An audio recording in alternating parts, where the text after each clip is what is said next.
Michael ஹிங்சன் ரோசலி இவங்க யார் அப்படின்னா, மைக்கேல் ஹிங்சன் கண் தெரியாதவர், பிறவியிலேயே கண் தெரியாதவர்.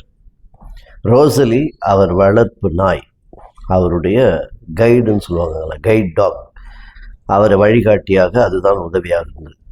செப்டம்பர் 11 இந்த இரட்டை கோபுரங்கள் நியூ ஜெர்சி, அங்கே அது இடிந்து சரிந்து விழுந்த அன்று 78வது மாடியில் இவரும் அவருடைய நாயும் அங்கே இருந்த வேலை.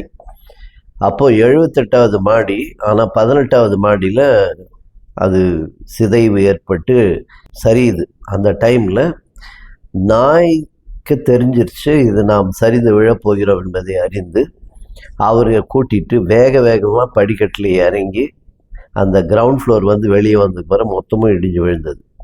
அவரோடு கூட அநேகர் காப்பாற்றப்பட்டார்கள். அதனால் அன்றைக்கு நிறைய இடிபாடுகள்லேருந்து காப்பாற்றணும் அப்படின்றதுக்காக நிறைய நாய்கள் பயன்படுத்தப்பட்டன. அது அவர்களுக்கு நன்றி சொல்லும் வகையில் இன்றைக்கும் அங்கே வந்து ஒரு சிலை வைத்திருக்காங்க, ஒரு பிரான்ஸ் ஸ்டாச்சு, அது ஒரு நாயுடைய சிலை.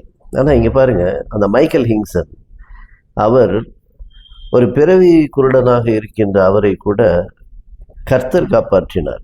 கடவுள் எப்படி காப்பாற்றினார்னாக்கா, அவர் யாரை வேண்டுமானாலும் பயன்படுத்துவார். இங்கே நாயை கூட அவர் பயன்படுத்தியிருக்கிறார் என்பதுதான் சத்தியம், அதுதான் உண்மை. அதனால் அதின் காலத்தில் நேர்த்தியாய் செய்து முடிக்கிற கர்த்தர் அப்படின்ற மாதிரி இந்த இடத்துல நம்ம பார்க்குறது அவருடைய அன்பு.